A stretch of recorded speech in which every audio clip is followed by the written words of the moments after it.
Ya están aquí en el estudio de la Agenda Pública Ana Cristina Ruelas, directora de Artículo 19, y Antonio Martínez, cofundador y editor de Horizontal MX, a quienes me da mucho gusto recibir. Antonio, ¿cómo estás? Hola, muy buenos días. Ana, qué gusto que estés nuevamente con nosotros. ¿Qué tal, Mario? Muchas gracias. A ver, hay que decir que cuando planeamos esta mesa originalmente íbamos a hablar de los foros que se realizaron la semana pasada, queríamos ver qué había pasado con esta agenda, y sí, lo vamos a decir, pero coincide inevitablemente esta mesa con lo que pasó ayer en esta denuncia, que te pido, Ana, que nos cuentes, porque tú eres parte de las organizaciones que presentan esta información, que da de conocer ahora en New York Times, pero que no es nueva. Ya Carlos Brito lo había presentado aquí, Mauricio Merino nos había contado cómo las organizaciones habían parado de la mesa de gobierno abierto. Nada más que, claro, el New York Times le da una visibilidad al tema y una potencia distinta. ¿Qué es lo que sabemos que sí pasó, que está documentado? ¿Y qué es lo que tenemos la exigencia de que se investigue como hipótesis, como intuición, qué sabemos y qué no sabemos hasta este momento, Ana? Sí, bueno, si bien en febrero el New York Times hablaba ya de 3 casos de vigilancia dirigida con un malware que se instala en los dispositivos electrónicos, ahora hay nueva evidencia de 13 casos más. Es decir, estamos hablando de que ya no son casos aislados, sino 13 periodistas, defensores y activistas de diferentes temas que mayoritariamente tocan temas de violaciones graves a derechos humanos y cuestiones anticorrupción, son los que han sido objetivos de esta vigilancia, y ya existe esta prueba fehaciente, ¿no?, del Citizen Lab de la Universidad de Toronto, que dice efectivamente hubo un intento de infección con este malware, y ahora lo que estamos haciendo las organizaciones es exigir una investigación puntual sobre la vigilancia, porque el Código Penal sí contempla una pena de hasta 12 años de prisión por haber vigilado ilegalmente, desproporcionadamente y sin necesidad alguna persona.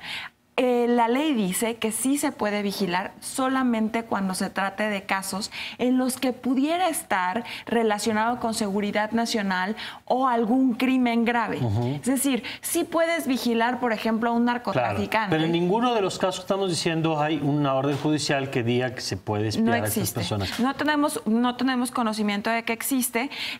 También hay que decir que una de las cosas que hace el New York Times es preguntarle justo a los integrantes de esta empresa, de NSO Group, qué es lo que pasa, ¿no? Y ellos lo que dicen es muy difícil que este malware esté en manos de un hacker, porque nosotros todo el tiempo estamos poniendo seguridad. Entonces, si un hacker lo tiene, en un segundo lo va a perder. Y entonces, pero los que sí pueden tenerlo son los gobiernos, a quienes se les instala el malware, y entonces ellos están recibiendo el mantenimiento que permite la continuación de la aquí hay un dato importante. Cuando decimos un intento de espionaje, porque ayer estuve discutiendo con algunas abogadas que además aprendo y agradezco, que decían, es que si hay un intento, ¿cómo sabes que pasó? Bueno, porque lo que estamos seguros que existía es el software que se quiso instalar.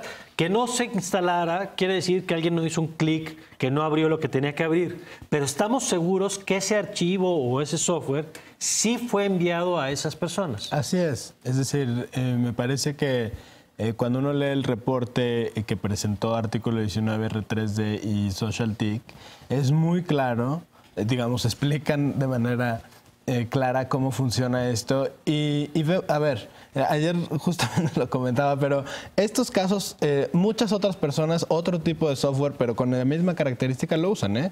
O sea, cosas que tienen que ver, corporaciones de mercadotecnia, grandes empresas, te mandan mensajes, ¿no?, para obtener tus datos y quizá mandarte publicidad, ¿no? Eso es, digamos, es una práctica más o menos generalizada en el mundo virtual y que tiene muy poca regulación. Entonces, ¿qué tiene de particular esto? No, pues el tema específico es que este tipo de software es vendido exclusivamente a los gobiernos. Es decir, nadie tiene acceso, como ya lo decía Ana, a ser cliente de estos señores de NSO Group. Y en todo caso, si esto lo estuviera operando un particular, sería igualmente escandaloso, porque sería con la complicidad del gobierno que un particular estuviera utilizando ese software.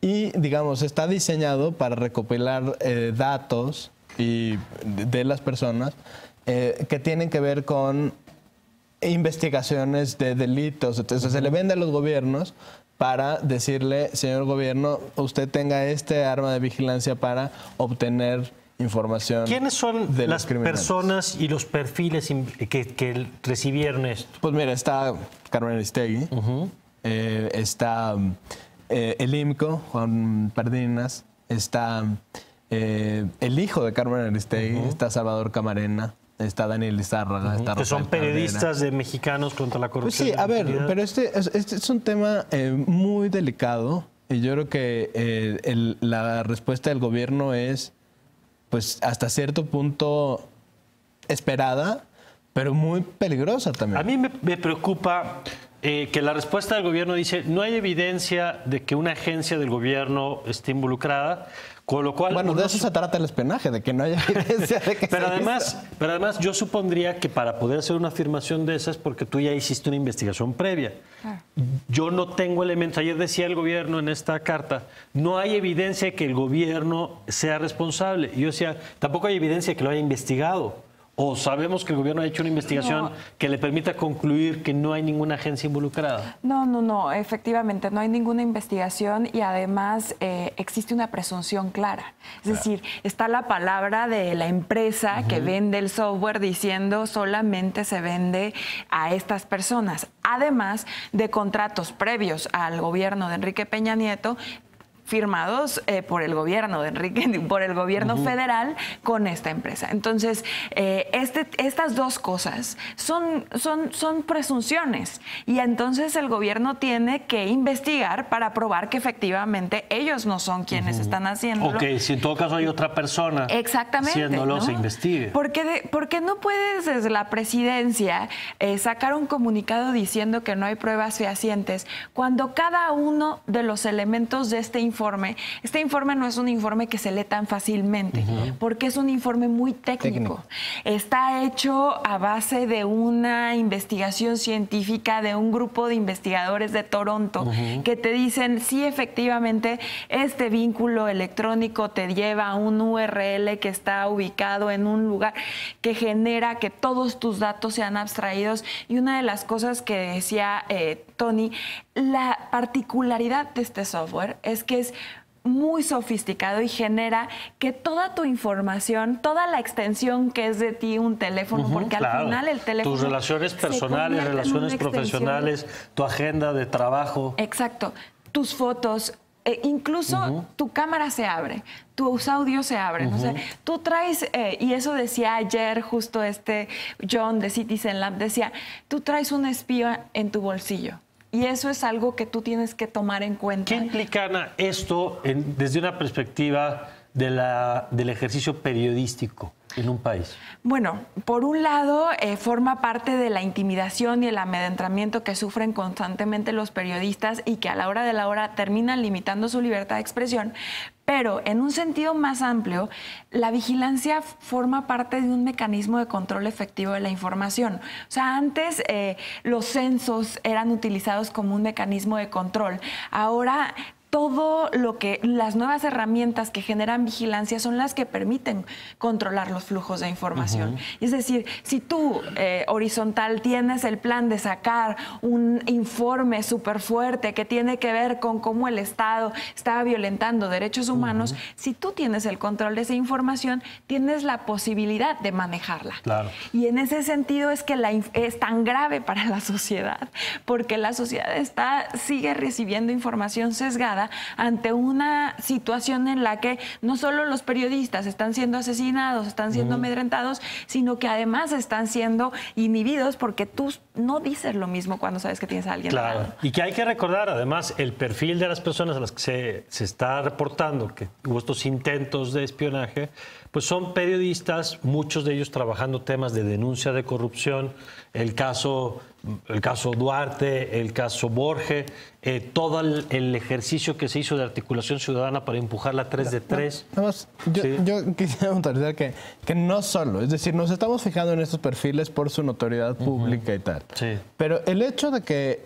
y como decían, hay contratos previos que revelan otro tipo de tecnologías, FinFisher, que funcionan en correos electrónicos, en teléfonos, es decir, otro tipo de tecnología de espionaje y vigilancia focalizada, y quizá masiva que tiene el gobierno de la República y que es usado sin ningún tipo de control y ningún tipo de rendición de cuentas. Es decir, es gravísimo pensar que, bueno, está bien que estos señores, por su notoriedad pública, nos atraigan al tema.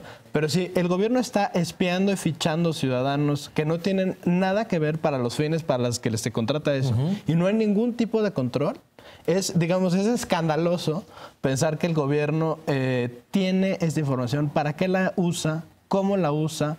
Es decir, vemos tantos casos en la calle de detenciones arbitrarias y que no sabemos exactamente si son tan arbitrarias como parece.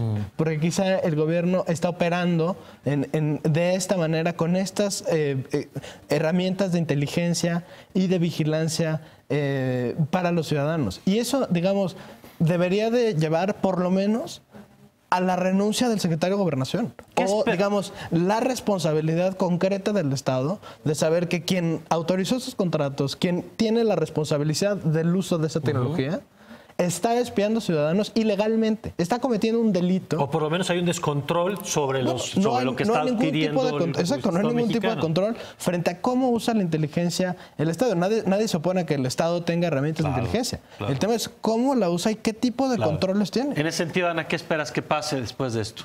Después de esta denuncia. Bueno, en primer término, yo esperaría que el gobierno se retracte de una respuesta como tal y empiece a investigar. No puedes sacar una respuesta en menos de 2 horas diciendo que no tienes pruebas cuando ni siquiera se puede hablar de intersectorización entre el gobierno. Yo no estoy segura de que la persona que escribió este comunicado se haya comunicado con alguna persona del CISEN o con alguien de la Sedena para ver si de casualidad es cierta la aseveración que está afirmando el reporte, ¿no? Con la PGR. Entonces, esperaríamos una investigación puntual, como decían, que presenten la denuncia. Ya la presentamos, ya está presentada la denuncia, entonces que ellos se pongan a investigar en vez de decirnos que se den cuenta que ya está presentada y que se pongan a investigar, que nos digan exactamente qué es lo que está pasando. Y 2 cosas más. Responsabilidades administrativas para los funcionarios públicos que mediante el abuso de poder están utilizando estas herramientas y una investigación puntual de protección de datos de parte del INAI, porque también el INAI no se puede quedar sin hacer nada siendo el garante de la protección de datos. Garantiza para efectos de los particulares, para que los particulares como Google no saquen información de funcionarios públicos corruptos, pero no garantiza para que los ciudadanos podamos saber que las autoridades están utilizando nuestros datos personales de manera necesaria y proporcional. Muy bien. Gracias, Ana. Muchas gracias. Antonio, muchas gracias. Bueno, pues ahí está el tema que habremos de seguir, por supuesto. Es muy delicado lo que se está poniendo. Si el gobierno tiene que hacer una investigación, si es el gobierno, grave, si son particulares, grave. En todo caso, este es un asunto que merece que le dediquemos tiempo, por supuesto.